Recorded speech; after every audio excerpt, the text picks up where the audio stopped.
Hi there. Welcome to the Aligned Living Podcast. I'm your host, Kathleen, and I'm super excited to have you join us. In these episodes, we're going to have some heart-to-heart conversations with experts, everyday wellness enthusiasts, and, well, anyone with a story to share about their journey towards a more balanced and harmonious life. Welcome to the Aligned Living Podcast, where well-being meets wisdom, and the journey is just as important as the destination. Let's dive in. So we are live.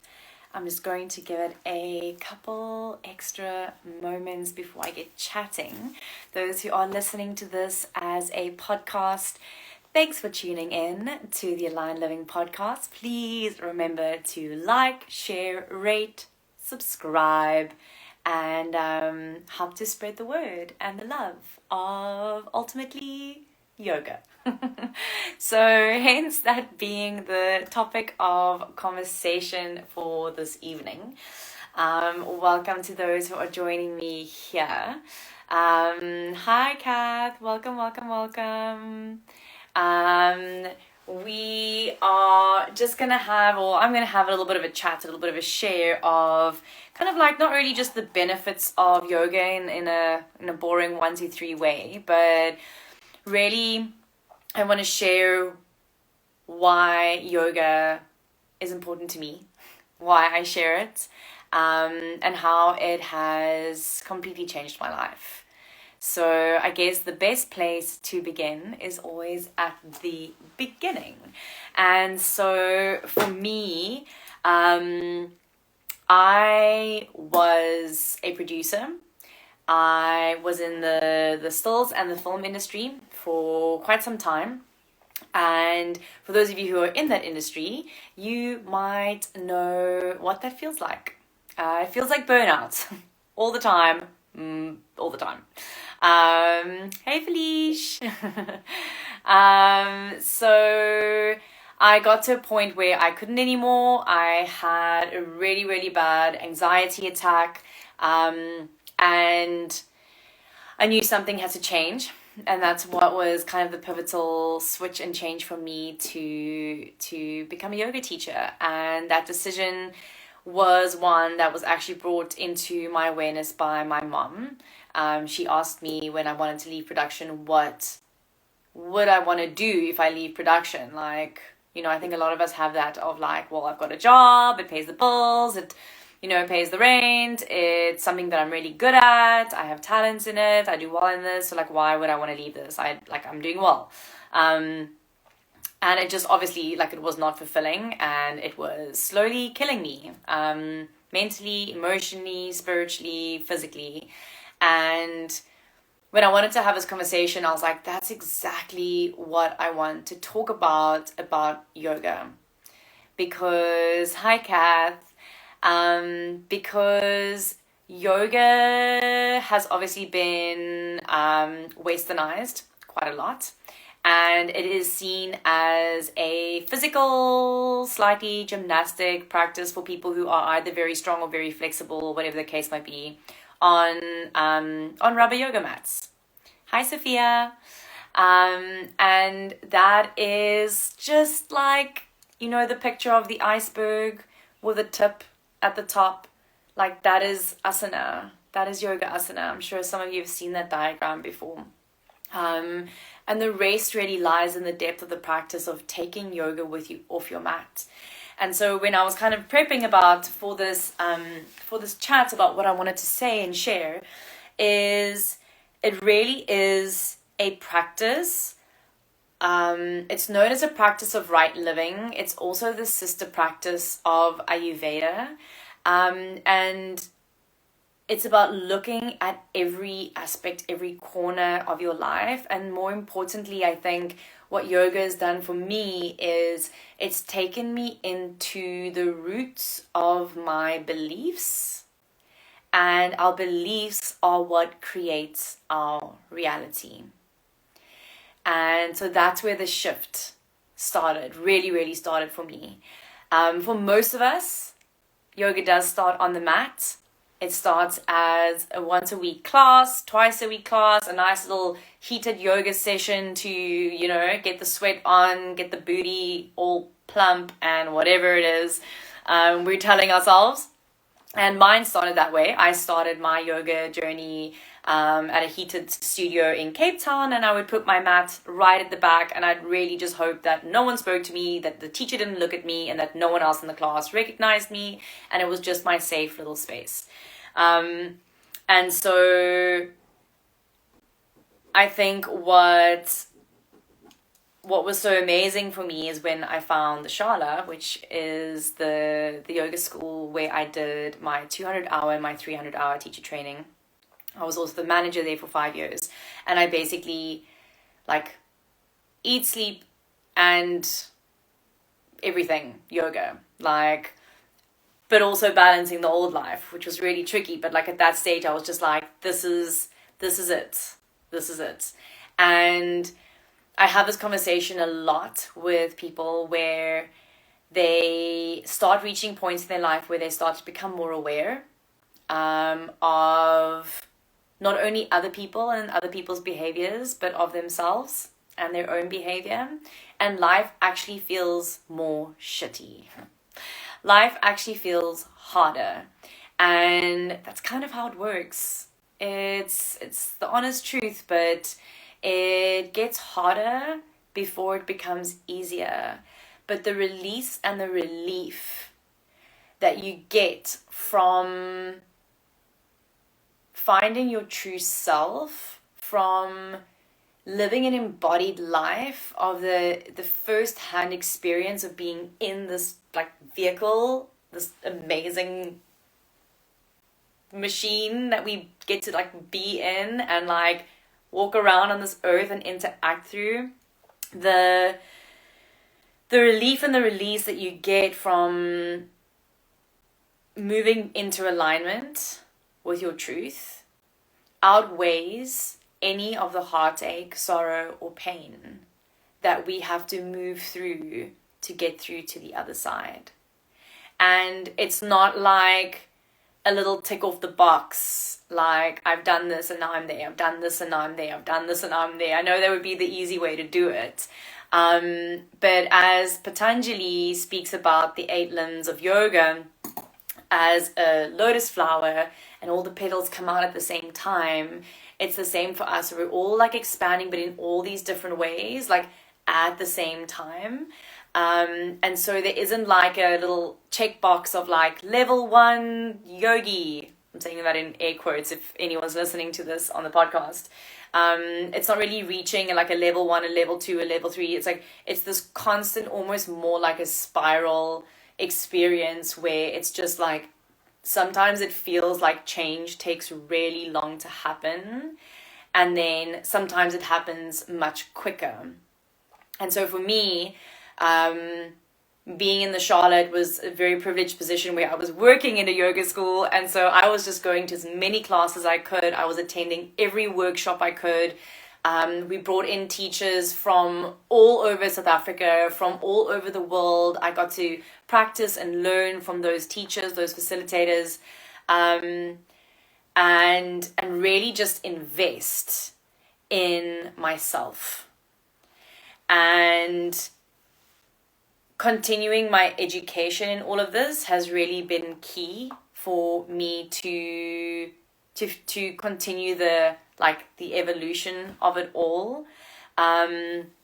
But looking at the entering into the stage of, okay, I'm going to start doing yoga and I'm going to get on my mat, right? And you start doing yoga classes. And you get on your yoga mat, and maybe initially it doesn't really seem like much, but you go back a second time, you go back a third time, you go back a fourth time, and you will start to feel what shifts. For me, it was a profound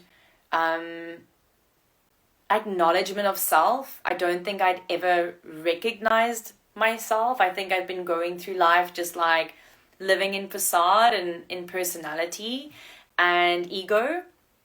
And when I got on my mat, I was physically very challenged. Like when I first started yoga, I was extremely unfit. I was extremely weak. I struggled with all the things that most people struggle with when they start yoga: sore wrists, weak core, tight shoulders, tight hips, and it was really challenging. And I remember during I think it was my 200 hour, at one point we were doing an intense class, and it was like a 2 hour long practice. And the teacher said to me at one stage, like, Kathleen, you need to breathe. Like, you're not breathing. You are blood red in your face and you are not breathing. Because it was taking so much effort for me to move my body. But more than that, it was taking so much effort from me to be present. It was like torture for me to be in my own presence. It was painful, and it made me angry. It made me upset. It was so difficult to just be in my own presence that I think in that moment, like, the redness and the not breathing was me, like, just emanating so much anger. And the teacher, I could tell that she was like, whoa, like, this chick is going through something big. And I mean, I see it over and over again. I see it in my classes that I facilitate. I see it in the retreats that I facilitate, especially something like the silent retreat. So the women's silent retreat that I run. There's another one coming up now, by the way, November 11 to 14 November. There will be a 3-night women's silent retreat in the Hermanus area, which is very exciting. There's only about 20 spots for that. So if you're interested in the November silent retreat, just comment silence in the comments and I'll send you some more details. It's not officially launched though, but I'll send you some pre-launch info. But I see it in something like doing a silent retreat where no one's allowed to go into facade and kind of, chat and go into stories and all of this. You're just in silence, but we're all observing one another's energy and frequency, and you're in silence. So like you're feeling your moods, like I'm seeing it from the outside.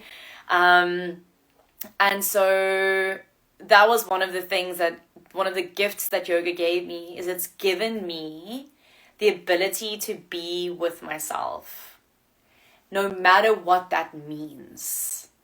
No matter what that means. It's great to be with yourself when you're in a good mood. It's fantastic. You can dance around the house, have a little whistle, you're eating healthy, you're going for your walks, you're like energized, you're feeling great. And that's beautiful. We want that. We want more of that in life. But because for so many of us, we've been suppressing so much for so many years. I actually had a laugh with someone the other day. I don't know, whoever's in their 30s or older in this conversation, you might know what I'm talking about. I said to a friend the other day that I feel like your 30s are there to work through all the trauma from your 20s. But I digress. And so yoga is, yes, the asana. It is the coming to the mat. It is the coming to the physical body. It is starting to become more intelligent about your body. It is becoming more aware of the signals that your body is sending you. Our body is always communicating to us. The physical practice of asana is ambitious. Sometimes it pushes us out of our comfort zones where we start to feel a different shape, a different pose, a different movement, a different connection that we've never had before. And once you start building those connections, like all you want is more. And that's not necessarily meaning super fancy gravity surfing or arm balances or handstands. It's simple shapes, but where we form these connections. Take a breather and explore the Aligned Living on-demand video library, along with our exclusive membership perks. Plus, our YouTube channel is already up and running, offering even more wellness content. Your path to holistic living is just one click away. Visit our website to learn more. And now, let's return to our inspiring discussion. And you on a deeper journey, mentally, emotionally, energetically, spiritually, taking you into your own soul, taking you into your heart space, allowing you the time to really have a perception of what is going on in your mind, the potential lack of discipline that we have when it comes to our thoughts and our minds just running a ramp around over our lives. And that's something that I really struggle with. It's actually one of the reasons I started doing cold water swimming was for mental strength and discipline. And so I'm just going to have a little look so that I don't miss anything that I really wanted to say. But I think when you hear the word yoga, I'd like for you to ask yourself what that means to you. And I'd love for you to send me a DM if you feel like it. Like if you've ever if you haven't really practiced yoga, or you've practiced like a little bit of it, or you've had like one or two experiences, you're not sure, send me a DM and say to me like, Kathleen, like this is like what I think about yoga. Like this is my like perception of it. And I'd love to start up a conversation with you because I feel like it is misrepresented. I feel like there's misinformation. I feel like social media makes it look like something that it is not. And it is one of the most beautiful things that have ever happened in my life was finding the yogic path. And trust me, I have veered my way from side to side with this little compass going, like bringing me back to alignment, but then veering off with, programming, or veering off with the ego, or veering off with whatever it is, the distractions. And yet if I remain with this and I bring myself back to that anchor, I do my meditations, I do my yoga asana, I do my breath work, I stay with it, that commitment, that consistency, that discipline. And more than anything, the devotion is really where the magic happens. And it does not have to be a 75-minute practice on your mat. Yoga is not just the time that you have on your mat.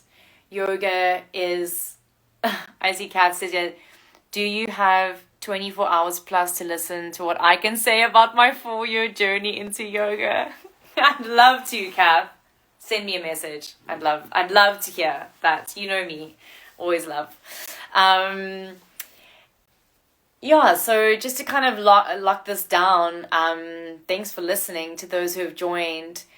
I think that the experiences that I've had both on and off my yoga mat, at yoga classes, at retreats, at circles, women's circles, if I had to tick off where have I had the most profound shifts and changes in my life that have helped me go from a woman, or that have helped me go from a girl who was feeling extremely broken, exhausted to the point of basically collapsing and falling apart, someone who had no sense of direction, someone who was actually afraid of everything but was like this outward confidence, someone who was not doing things that were bringing her joy. When I look at what shifted those things, when were the moments that the big changes happened for me, it was when I put myself in spaces of healing, firstly, and spaces where there was a support system, where there was a group. Particularly, there are a lot of men who have played a huge role in my healing in my life, but particularly groups of women, where I have changed from being that young, scared, and it's not saying that I'm not still scared and I don't still have fear and I don't still have insecurities and I'm not still unsure, but it's at a different level. There's a different level of awareness of who I am. And now it's almost not so much that I'm like, I need to find the right direction. I think the questions now at this part of my journey is, how do I stay the course? How do I stay the course now that I've found it? Because all those things, hi Ace, all those things that I used to feel and that I used to be are part of what makes me who I am today. And there are a lot of things that I can look back at. I had this conversation with a friend the other day. A lot of things I can look back at and be like, why did you do that? Like, I almost like want to grab myself in the neck or give myself a smack or something and be like, Kathleen, why did you do that? And instead of having that energy with myself or being like, whatever the case is, we all have regrets. But when we reframe our regrets to just being like, I did what I did. I did what I did. It was a younger version of me. She wasn't equipped at the time, or she just made a silly decision. But I look at the 20-year-old me who chose to go to yoga, and I'll also make it emotional about this. Hi AC. I look at the 20-year-old me who chose to go to yoga, and I'm like, thank you. Thank you for listening to that little call to go do that thing. That little call. And I know that is one of the beautiful things of yoga is it will call you. It will call you. Whether it is a class, whether it is a retreat, whether it is a particular teacher, whether it is a particular workshop, it will call you. And yoga and all these really ancient healing practices, including plant medicine, all work in that way. It will call you. And for me, by having my yoga practice, by getting on my mat, by meditating, by slowing down, by listening, I was able to hear those callings. I was able to hear those messages. I was able to receive those downloads. The amount of downloads that I've gotten, the amount of messages that I've gotten whilst meditating and on my mat have been the little pivots that have helped me go, aha, that's what needs to change. That's what needs to shift. That's what's going to help me move forward. Izzy, I wanted to share some love and acknowledgement for your voice training. You sound powerful. Oh, thanks, Izzy. I'm going to share this. I didn't want to make this conversation so long, but hi everyone. Welcome. Izzy just come back from hot pot yoga. So grateful for my practice. Oh, amazing, Leafy. I wanted to share on that note, So for those of you who don't know, I'm doing voice training at the moment, and it's not just like voice training in the sense of singing. So yes, we're doing our scales. I can't do it live here. I will. I promise you. Like that's like one of my focuses. Like one day I'm gonna I don't know if I'll sing for you guys, but I'll do something. But doing this voice training is more like also like a self-expression practice. And learning how to speak in different accents and emotions and express and louder and softer and use my tongue and my mouth and the roof of my mouth and my teeth in different ways. It's really wild. And I've tried voice training before, and I actually stopped because it was too emotional for me at the time. I could not handle the emotions that surfaced. And so I had my session last Friday, and we started doing a lot of the work. And when it came to more of the bigger expressing kind of practices, my whole throat just locked up completely. It like seized. I couldn't swallow. That's like how tight my throat knotted up. And one of the reasons that I'm doing the voice training is because it is something that I've become aware of in my life. It is something that we work through when we look at something like the chakra system, when we look at our breathwork practices in yoga, your meditation practices, your asana. You get to know your body better. And by knowing your body better, it's like, my throat is in a knot. Like, I can feel it in my physical body. What is that meaning on a deeper level? What is happening in this area that I'm just shut off, blocked, or whatever the case might be? And so that's really, really been amazing. Yeah. Thank you all for listening.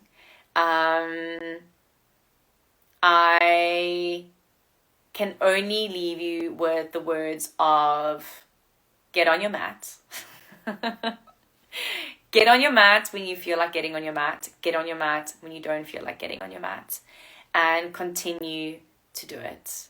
If you're struggling, if you're finding it difficult, if you have this vision of like, you like where you'd love to be, like you want to be on your mat every day, you maybe want to be getting out into the fresh air, maybe you want to be swimming, maybe you want to be doing your breath work, maybe you want to be enjoying your meditation, maybe whatever the case might be, and you're struggling to do it alone, send me a DM and I'd love to chat to you about how we can create that support, whether it is through some free offerings. I've got my YouTube page. You can go there. There's breathwork. There's practices. Whether it's here on Instagram, where I try and share some knowledge, or perhaps just joining in on the on-demand library, where there's just as many classes as your heart can want every month. Or maybe you're looking for a little more support, looking for community. That's really where I found the magic. The first women's retreat I ever did completely changed my life, but that's a story for another time. But hence my life experience really being the foundation of why I offer what I offer. It's not things that I just thought, this might be good for people. It's things that I've gone through and I've gone like, shit, this really works. This really, really works. Because I was there. Because I experienced that for the first time. And the gift was given to me. And now I'm hoping to give the gift to others. That is me for this chat. Thank you, everyone. Does anyone have any questions? Who is this wonderful voice trainer? This wonderful voice trainer is Emma Minke. A friend of mine here in Hermanus. Esme, I'll definitely share her details with you. Sure, she pushes me out of my comfort zone. Kath, wish more 20-year-olds would hear the call. Kath, it's all happening. Shit is changing. It is all happening. I can feel it. Generations are changing. Everyone, thank you so much for being here. I really appreciate it. Thanks for listening. Those listening to the podcast, I appreciate it. Please like, share, subscribe, share this with anyone you feel could benefit from it. Ek is nou sommer moeg gepraat. I'm going to go take a moment to chill and relax. I've got my Monday night 8:30 restorative yin practice coming up now online on Zoom. That's every Monday night. It's a 75-minute delicious restorative practice, yin poses, breath work, restoration, slowing down, resetting, setting yourself up for the week ahead. That's every Monday night. So I'm going to go and prepare for that. So I'm going to go make myself a cup of tea. I'm going to set up my space, get a candle lit, get some incense going, and maybe just spend a little bit of time with my husband before the class starts. And yeah, I'll see you all on the mat soon. Much love from me to you, and thank you for being a part of this conversation. Ciao. Thank you so much for tuning in to today's episode of the Aligned Living Podcast. We hope you found inspiration, insight, and a fresh perspective on your journey towards holistic well-being. If you enjoyed this episode, don't forget to subscribe, rate, and leave a review on your favorite podcast platform. Remember, your feedback fuels our mission to bring you valuable content that aligns with your life. Stay connected with us on social media for updates, and feel free to reach out with your thoughts, questions, or suggestions for future episodes. We would love to hear from you. But until next time, take good care of yourself, embrace the present moment, and remember, you are your own healer. Thank you for being a part of our community. Goodbye for now.